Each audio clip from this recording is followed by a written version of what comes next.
Creepypasta is another one from Flipless Script's greatest hits. Yeah. It's about a bootleg copy of the first Black Ops release. Our player was excited when he heard about Black Ops being set for release, and So I'm not a big YouTuber, so if you guys have friends, can you like send them to me, please? When he buys the disc from him, though, Bill doesn't want any money.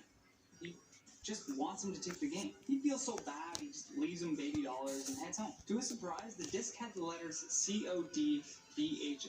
He wondered what the H could mean. The player ignores it, though, and just moves on, plays favorite game mode, zombies. But something is off. He noticed a map that he's never heard of called Ad, which in Russian means hell. When he starts the zombies, they look different. They appear to be Russian soldiers with horns coming out of their head. And everywhere he looked, he saw hands coming out of the ground. At one point, the hands actually pull his character down, and he begins free falling in complete darkness. The player ends up in a map that appears to look like Hiroshima, except looking like it did that fateful day on August 6, 1945, when the Americans dropped an atomic bomb. He saw bodies everywhere. This sickens him so much he emailed Bootleg Bill demanding why the game would be so crude in its realism. With no reply, he continues in a game and reaches a sign that says, Dono yo ni sore wa jaku dizaku de aru koga ga kanji rora masuka. Which translates to, how does it feel to be in hell, Zach? After 4 days, he gets a reply from Bootleg Bill that said, Bill is not here right now. Don't even think about returning the game if that's what you're thinking of doing. I took care of Bootleg Bill. When he returns back to the game, he hears a Japanese choir singing this. Where wa shende airu sakeshi antema desu. He hears this over and over again, and it translates to, we are dead, but you are too. Number 3, nostalgia. This creepypasta is about a troubled young man and something that a counselor told him to do. The journal starts bitter about the future of Call of Duty and how the new additions to the game, such as jetpacks, are ruining his view of what COD used to be. With the release of World War II on the horizon, he felt happy that he could finally achieve this nostalgia. Aside from his counselor, he had no one left. His parents had died, and people swear that he had gone insane because he lived for Call of Duty. His counselor then suggests that with his mental state, he should seek out healthy relationships with actual living people. He journals that no one knows him better than Call of Duty, and that it's always been there for him. The player even has panic attacks when the game doesn't load up. When the big day comes and World War II is released, he writes, Dear Call of Duty, you made me lose all hope in life. You knew you were all I had. Way to keep the game historically accurate. Good job on adding people into the game that would have never been there in World War II. I also love the fact that COD points are going to be returning. Now kids with their parents' credit card can just buy better guns so that they can beat you. He continues to say that Call of Duty is a thing of the past, just like his will to live. The player then enters one last journal entry.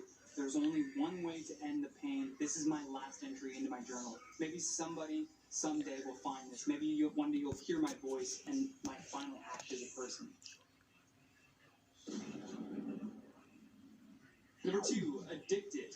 This creepypasta involves a gamer and his 12-year-old neighbor who was addicted to playing Call of Duty. He lived in an apartment complex next to the boy and his family, and the kid's parents were horrible to him, and one night the player heard screaming from his neighbor's apartment. Him and several neighbors rushed over to just find the boy was playing Call of Duty and screaming at the game. But for another 2 weeks, the screaming would continue randomly in the night. One day, when he was looking out his window, he finally sees the boy outside, and it looks like he's leaving for school, but as soon as his parents leave, he rushes back inside to play more Call of Duty. That night, he hears screams again, except this time, it's coming from the father. He had enough of the boy's addiction to his Xbox and decided to smash it outside of the apartment building. Then, the player hears footsteps coming from inside of his apartment. He sees what looks like the shadow of a small boy, but then it disappears. He can't believe that this boy is so addicted to the game that he would sneak into his apartment to play it. The weird thing is, there's only one entrance, and it was locked. Suddenly, out of the corner of his eye, he sees his bedroom door shut. He slowly opens it to find no one inside, and Call of Duty was on the screen.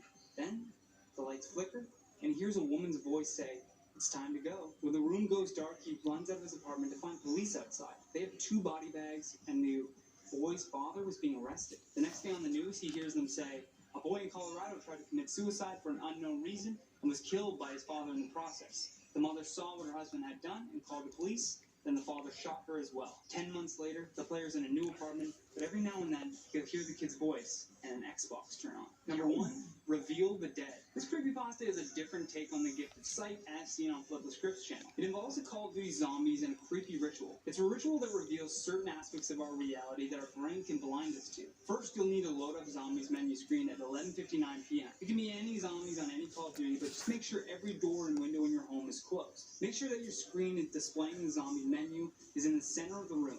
Now plug in your headphones, sit in front, and close your eyes. For this to work, you must be alone. All of the devices must be off so there's no distraction from the ritual. Do not get up. Do not open your eyes. Now, imagine yourself walking through a cemetery. Allow your brain to run with the images it creates.